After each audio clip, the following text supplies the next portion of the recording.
Hey guys, welcome back to Woody's Workshop. Today I'm going to be showing you how to remove and reseal the upper oil pan gasket on a 2017 Ford F350 with the 6.7 liter diesel.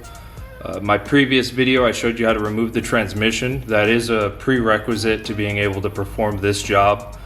Hopefully this video inspires you to maybe save some bucks and try and tackle it on your own. With that being said, let's get right to it. The first thing we're going to need to do is remove the flex plate. There are 10 18 millimeter 12-point bolts holding it in place.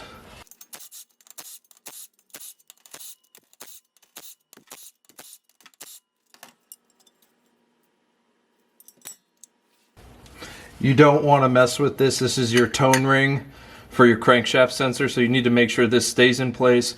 And also, you need to recognize that there is a dowel pin on the back of the crankshaft in order to index your flex plate. You need to make sure it goes on one way and one way only. If it doesn't go on smoothly, do not tighten the bolts because you will crush that dowel pin. Now I'm going to remove the lower oil pan. Obviously I've already drained the oil at this point. That is a necessary step before doing this. Hopefully I don't have to tell you that.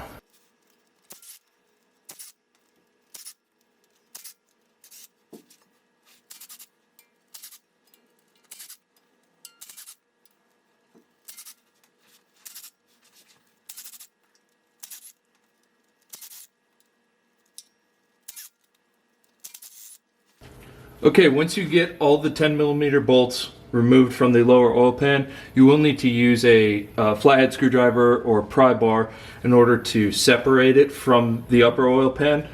I left this center bolt just partially threaded so I can pry this off and not have to worry about the pan falling down in my face and getting any leftover oil all over me.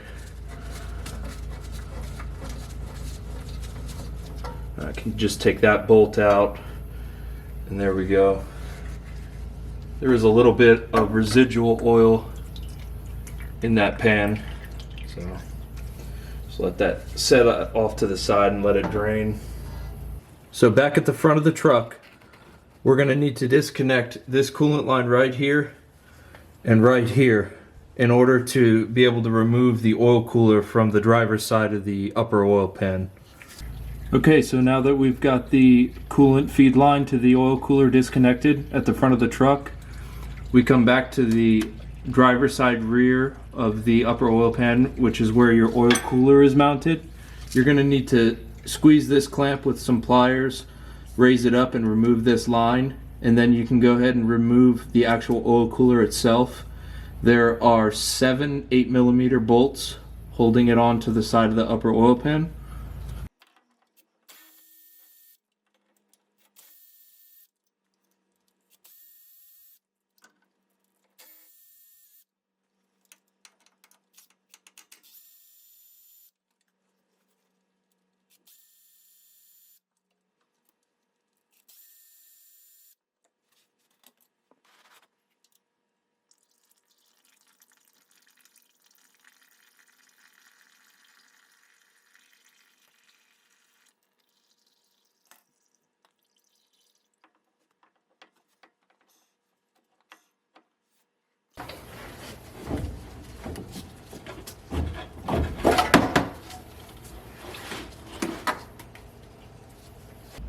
Here's a look at the oil cooler removed out of the truck.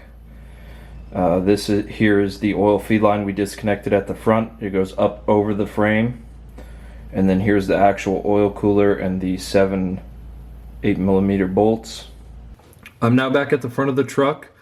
There are 2 10 millimeter nuts, one here and one right here, holding on this wiring harness to the front of the oil pan just underneath the crankshaft pulley. So we're going to need to remove those first, and then we can go ahead and start taking off all the oil pan bolts.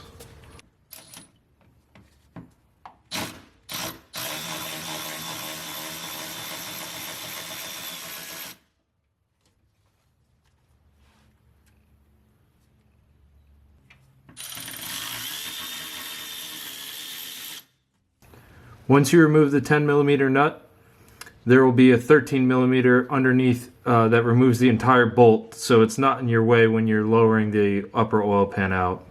On the passenger side of the truck, we have the same thing holding on the transmission cooler lines right there. So we'll go ahead and remove that.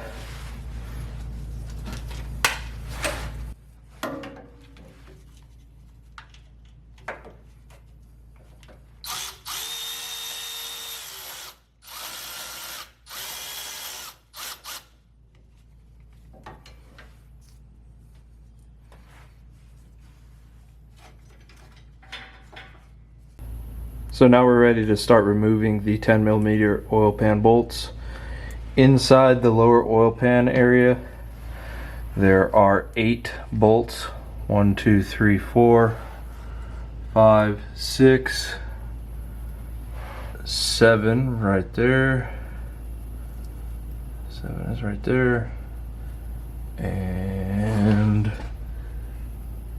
8 is right there. Not sure who tightened these at Ford, but they must have been having a bad day because these things are stupid tight.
Well, that took me a lot longer than I would have liked, but that bolt up here on the passenger side of the upper oil pan is really difficult to get to.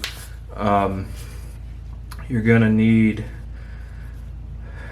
preferably a long 1/4 inch ratchet and a 12.10 millimeter. That way it's easier to get on it and turn it. But it's very, you're gonna need a fine tooth ratchet because it's very limited movement up there and you can just barely get your fingers on it. But that was the last bolt, and now I'm ready to drop the pan. Okay, so I pried the pan down. I pried right here. There's a little step right here. You can pry and just take it nice and easy, kind of tap it in, and eventually the seal will break and you can get the oil pan free. Now you just gotta get it over the top of the frame.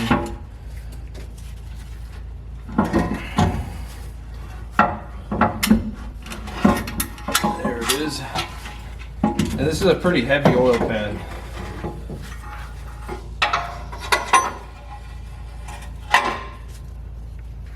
There it is.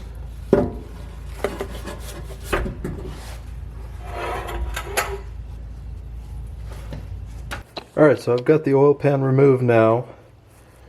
And now all you've got to do is just go ahead and start cleaning up all this old gasket material with a fresh razor blade.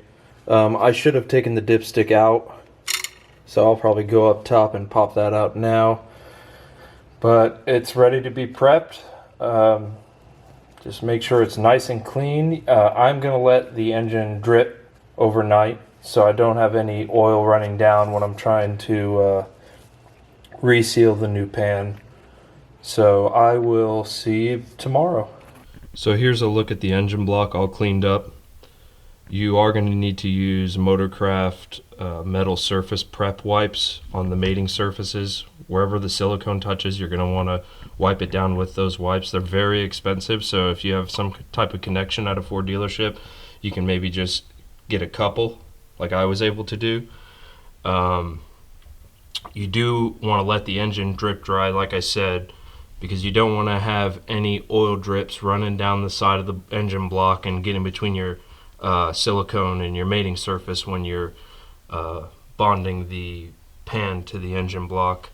So you just want to make sure there's no runs or drips that might get in the way. So we're here with our new oil pan. It's not a necessity to replace the pan. For me, it was just convenience and cost. The pan was about, I believe, $150 my cost. Like I said, this is a pretty in-depth job. It's not something I want to have to do over again.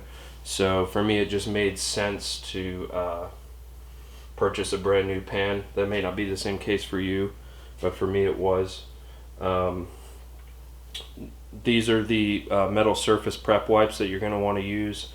It's a Ford Motorcraft part. I'll put the link to the part number in the description. You just want to wipe down all the mating surfaces that are going to have silicone on them.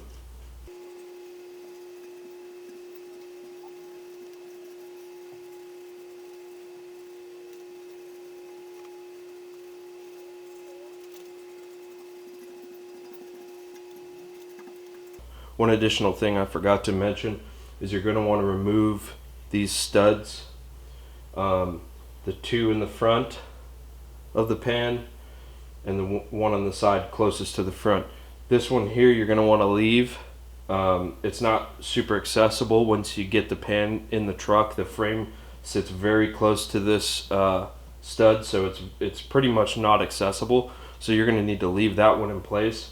But by removing these three, it'll just help you install the pan much easier, and you won't be fighting those studs around the harness and the transmission cooler lines.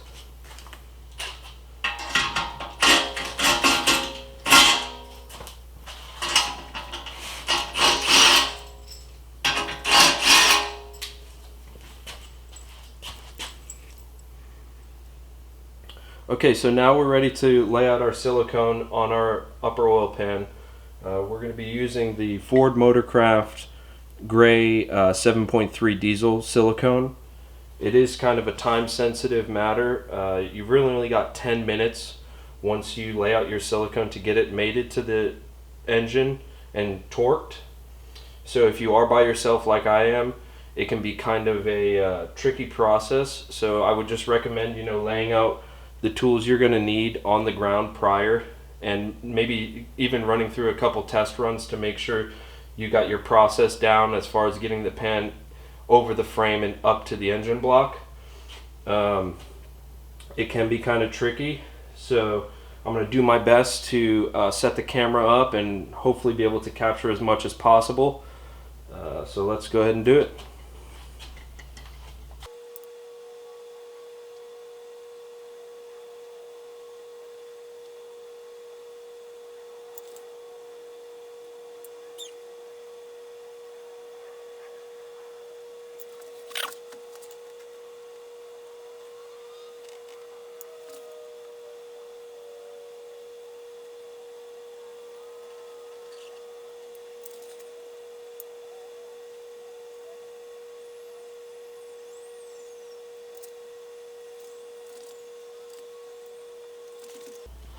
Also, I forgot to mention, you probably want to set aside a little vacuum cap or something to just cap off the silicone if you plan on using the rest to reseal your lower pan.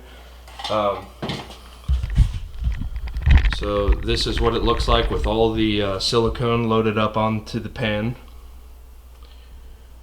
And now we're ready to go under the truck, slap it up there.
So here's a look at the very difficult to get oil pan bolt that is on the passenger side above the frame rail. You're going to need some type of specialty tool to get to this. What I used is this. It is made by Easy Red. It's not a super expensive tool, but it allows you to reach back there and get that bolt fairly easily. It's just a 1/4 inch drive, little like micro ratchet. So now we're ready to apply silicone to our lower pan.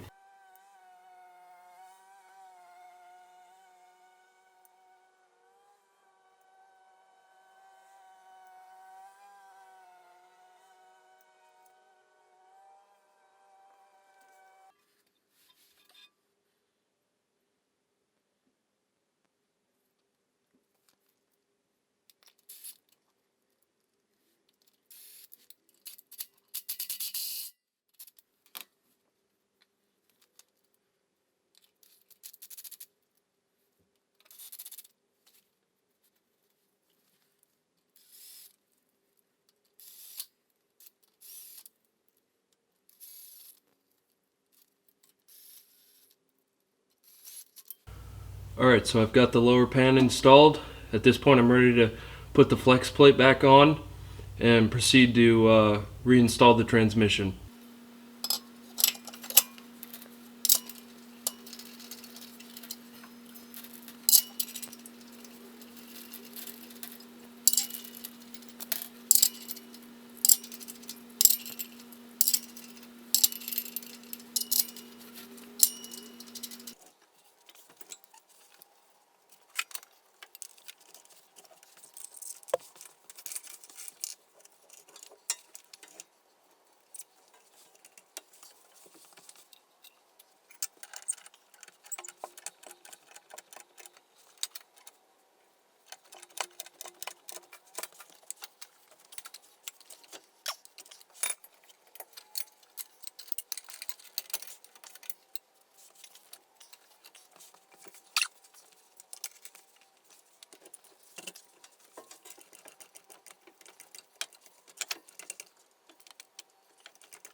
Okay, so I've got my transmission reinstalled. I've got my front drive shaft and my rear drive shaft bolted back up. I installed my oil filter housing adapter and a new oil filter. On the driver's side, I installed my oil cooler, and also I connected the coolant line that runs from it all the way to the lower radiator hose. I've also got my new upper oil pan all resealed. All that's left at this point is for me to just fill it with oil and fire it up. Alright, so that's pretty much it as far as resealing the upper oil pan goes. As you can see, it is a pretty difficult and involved job. It can be done by yourself on the floor, but you're going to need time and you're going to need patience, because this is a one and done type of job. You don't want to have to redo it. You don't want to rush it and make a mistake. Generally, this type of repair costs anywhere from $2,500 all the way to $3,500 at the dealership. Hopefully this video, provides you the information to try and tackle it yourself. And as always, if you found it helpful, please consider liking the video and subscribing to the channel. See you next time.